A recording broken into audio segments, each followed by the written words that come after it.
Have you ever walked past a place so silent, so heavy with memory, that the air itself felt like it was watching you? Imagine standing at the edge of an abandoned cremation ground somewhere in ancient India. The moon hangs low, swollen and pale, while the wind drags the scent of ash across cracked earth.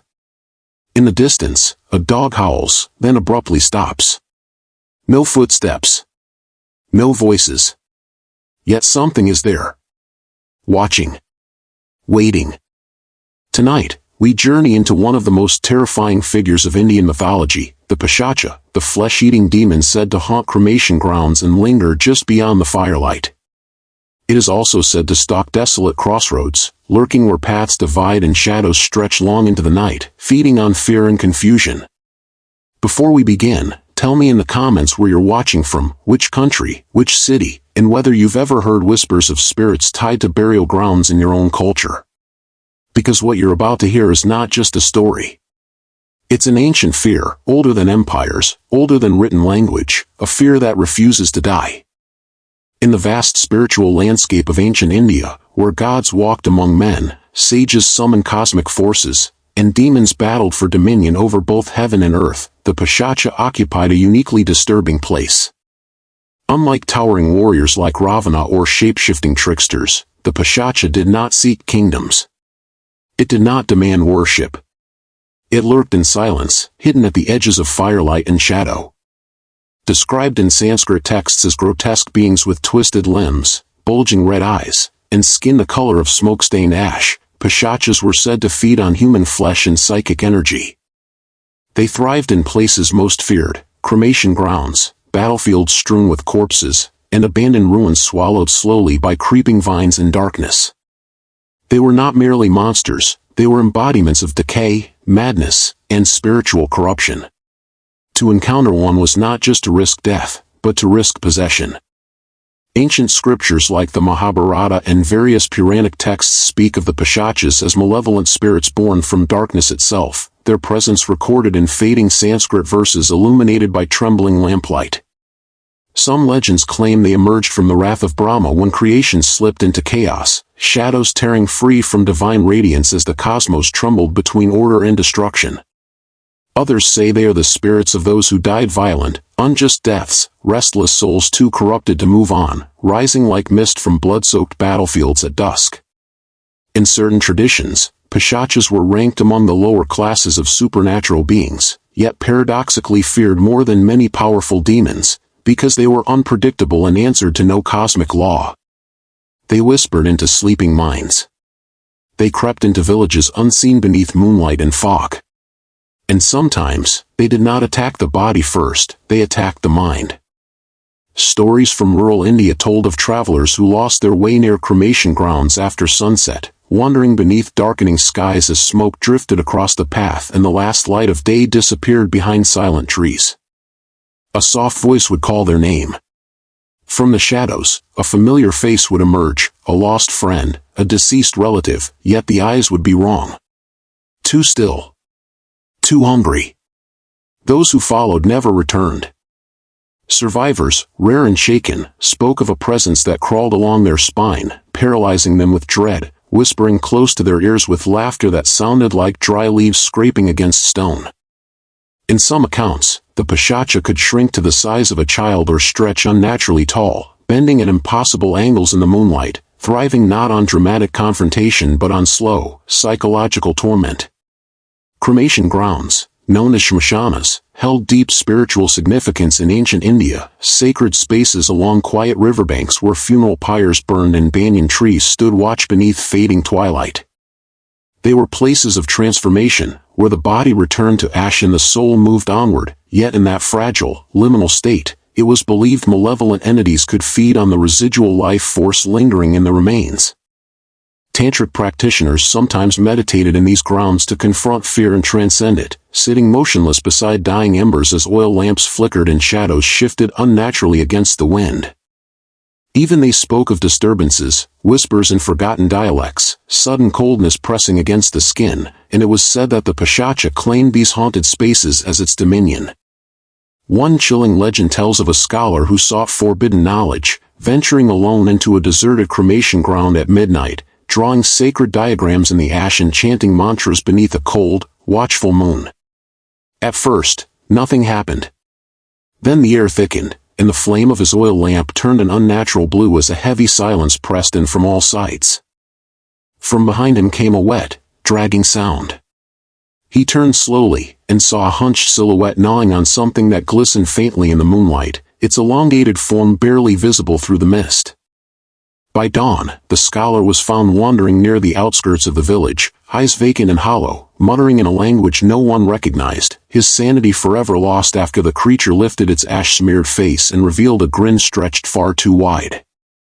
Possession was perhaps the most feared power attributed to the Pishacha. Unlike many demons that attacked from the outside, the Pishacha slipped silently within, merging with its victim in darkness. Those afflicted began behaving erratically, laughing at funerals, screaming at invisible shapes, craving raw meat, their skin growing pale and their eyes turning hollow, as though something else was staring out from within. Healers believed that sacred mantras, protective talismans, and elaborate rituals could drive the entity out, and entire ceremonies were performed to exorcise the Pishacha and invoke divine protection to restore balance. But success was never guaranteed. Some whisper that once the demon tasted a human mind, it never truly left, fragments of its shadow lingering behind, hidden deep within the cracks of the soul. What makes the Pishacha especially haunting is how it blurs the line between myth and psychological reality, standing at the crossroads between ancient cremation grounds and the fragile landscape of the human mind. In ancient times, unexplained mental illnesses were often attributed to spirit possession, and those suffering from paranoia, schizophrenia, or severe depression were believed to be shadowed by a lurking entity no one else could see. The Pishacha became a cultural vessel for the fear of madness, symbolizing what happens when the mind begins to decay, when reason burns away like a body reduced to ash upon a funeral pyre. In this way, the demon was not merely an external force stalking the night, it was something internal, a darkness capable of rising from within. Across centuries, variations of the Pishacha myth evolved, and in some regions it was said to speak a lost language called Pishacha, a ghostly dialect preserved only in fading manuscripts and whispered legends. In other tellings, the Pishacha was invisible to the eye, yet it cast distorted, unnatural shadows across ruins at dusk, stretching and twisting where no body stood. Folklore warned children not to wander near crumbling stones after sunset, as elders gathered around flickering oil lamps to tell stories, reminding listeners that evil did not always roar, sometimes it whispered. Though the myth adapted to time and place, its essence never changed, hunger, corruption, and desolation lingering like cold mist over abandoned ground. Even today, in certain rural areas, cremation grounds are avoided after dark, where faint embers glow among ashes and strange lights are said to flicker beneath a watchful midnight sky. Stories persist of sudden chills without wind and unseen presences moving through smoke, though modern skepticism dismisses such accounts as mere superstition. Yet fear lingers, because whether one believes in literal demons or not, the archetype of the Pishacha speaks to something primal, our dread of death, decay, and the fragile boundary between worlds.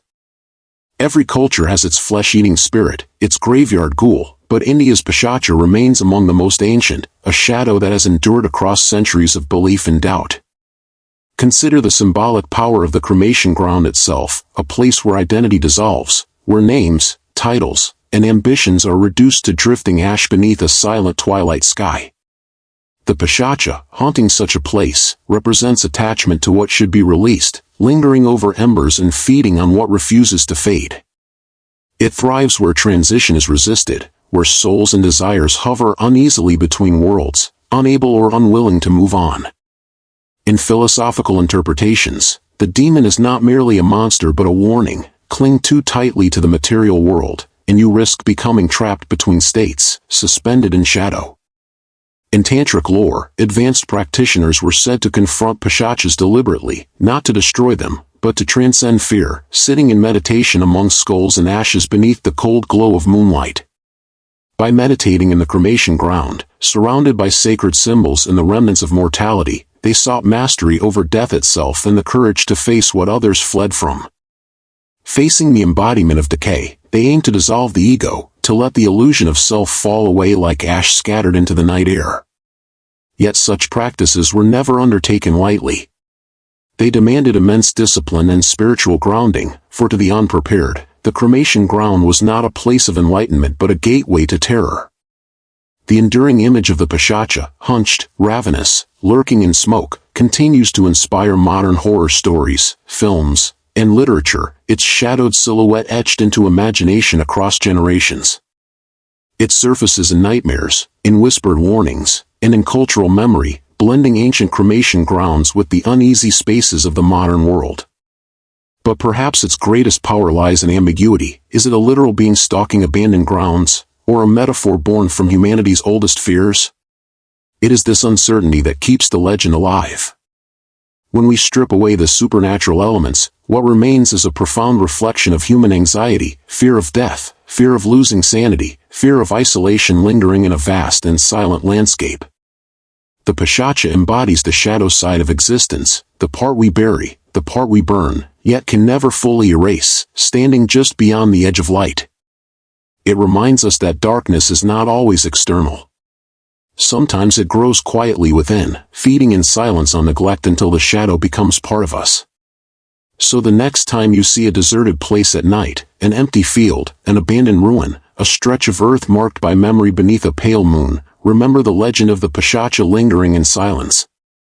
Whether you see it as myth, metaphor, or something more, its story has survived thousands of years for a reason, its shadow woven into fog and memory.